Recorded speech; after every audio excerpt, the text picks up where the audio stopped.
안녕하세요. 홍익입니다. 미국 나스닥에 상장되어 있는 외국계 회사의 3분의 2가 이스라엘 벤처기업들로 인구 대비 창업자 수는 세계에서 이스라엘이 가장 많습니다. 이스라엘 전국이 하나의 거대한 연구단지라고 해도 과언이 아닐 텐데요. 아마도 역동적으로 활성화된 창업 생태계 덕분이 아닐까요? 소련이 몰락한 후 이스라엘에는 수십만 명의 유대인들이 대거 귀환했습니다. 그 중엔 뛰어난 과학 두뇌와 고급 엔지니어들이 많이 포함되어 있었습니다. 정부는 이들에게 일자리를 만들어주는 게 시급한 과제였습니다. 그들이 연구하고 개발할 수 있는 일터를 만들어 신기술을 상업화할 수 있도록 도와주는 제도를 마련했는데 그 가운데 하나가 1991년 도입된 인큐베이터 프로그램으로 정부 심사를 통과한 이주 과학자들의 연구 프로젝트에 대해 2년 동안 총 20만 달러의 연구비를 지원했습니다. 이를 통해 지금까지 총 6억 달러를 투입해 1200개 벤처 창업을 일궈냈으며 창업기업의 성공률 50%로 이스라엘을 벤처 강국으로 성장시키는 데 크게 기여했습니다. 이러한 기술 인큐베이터는 전국에 23개가 가동됐는데 현재는 이게 30여 개로 늘어났으며 대부분 민간이 운영하고 있습니다. 1992년 정부와 민간 합동으로 1억 달러 규모로 결성된 요즈마 펀드는 현재 40억 달러 수준으로 성장해 수백 개의 벤처기업을 지원하고 있습니다.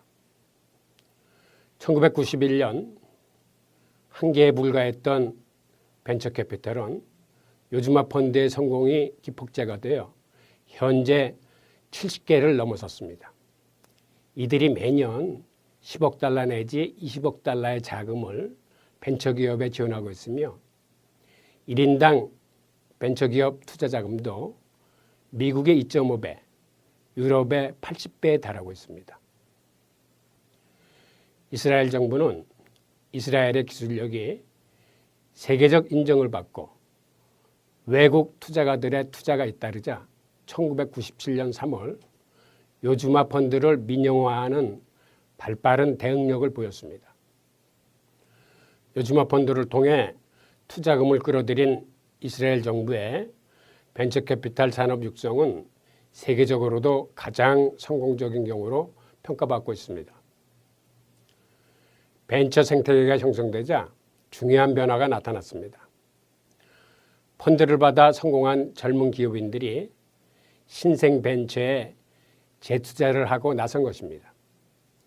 이들의 투자로 또 다른 신생 기업이 탄생하기 시작했고 같은 과정이 반복되며 운영자금이 천문학적인 액수로 늘어났습니다. 운영자금이 넉넉해진 결과 지금 이스라엘 젊은이들은 아이디어만 있으면 얼마든지 투자를 받을 수 있는 환경이 됐습니다. 지난 10년간 요즈마 펀드가 벤처기업에 투자한 자금만 150억 달러에 달합니다. 이스라엘은 부총리실 산하에 최고의 과학기술 집단인 국가과학위원회를 두어 지식산업 육성 정책을 발굴하고 있습니다. 국가과학위원회에서 주도하여 매년 100억 달러 예산으로 30개의 인큐베이터를 선정해 신생 벤처를 지원합니다. 한마디로 결승부른 떡잎을 골라내어 잘 키우는 역할을 하고 있는 것이죠. 신생기업들의 창업 초기에 국가과학위원회가 주도하여 세계 시장을 주도할 수 있는 첨단 기술을 선정하고 이를 제품화할 수 있는 생산기업을 연계 지원함으로써 세계적인 기업 성장의 토대가 마련됩니다. 이스라엘 하이테크 기업들은 정부의 지원하에 본격적인 성장 단계에 접어들게 되고 이 과정에서 세계적인 자본력을 가진 유대계 미국 벤처 캐피탈 펀드의 지원을 받아 글로벌 기업으로서의 체계적인 성장을 하게 됩니다. 결국 이스라엘 하이테크 기업의 글로벌화는 시장 마인드를 가진 정부의 지원과 역량 있는 외국 민간 펀드의 효율적 체계적 지원의 합작품인 것입니다. 1960년대까지만 해도 이스라엘은 농업국가였습니다. 사막 농업의 한계를 극복하기 위해 1970년대 초에 국가과학위원회는 산업통상노동부 산하에 이스라엘 뉴테크를 만들어 해수의 담수화 기술을 집중적으로 육성하여 세계 특허를 장악했습니다. 1980년대에는 중동에서 촉발된 오일 쇼크에 대비하기 위해 원자력 발전에 필요한 안전기술을 미리 확보해 놓았습니다.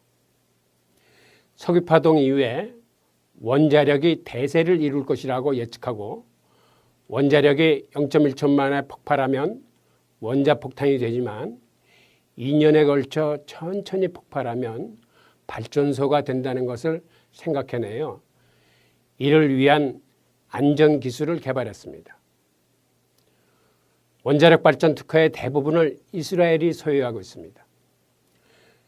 1990년대에는 세계적인 지식산업과 인터넷 상거래의 플랫폼을 장악하고 2000년대 들어서는 바이오 생명과학을 선도하고 있습니다. 이처럼 미래 예측을 통해 10년 주기로 10년 후를 미리 보고 준비하고 기다리는 선점 전략을 용이 주도하게 이끌어가는 역할을 톡톡히 해내고 있습니다. 지금도 해수의 담수화 플랜테이션, 원자력 발전소, 인터넷 상거래 사이트, 생명공학 분야에서는 이들의 특허를 이용하지 않으면 사업이 불가능할 정도로 그들의 역할은 우리의 상상을 넘어섭니다. 유대인들은 고대로부터 뿔뿔이 흩어져 디아스포라 생활을 하면서 서로 돕지 않으면 생존할 수가 없었습니다. 그래서 디아스포라 수칙의 정신은 한마디로 너희는 모두 한 형제다. 서로 도와라 였습니다. 이러한 정신은 현대에 와서도 마찬가지입니다. 특히 실리콘밸리의 유대인 기업가들이 이스라엘 벤처기업을 물심양면으로 적극적으로 돕는 이유입니다.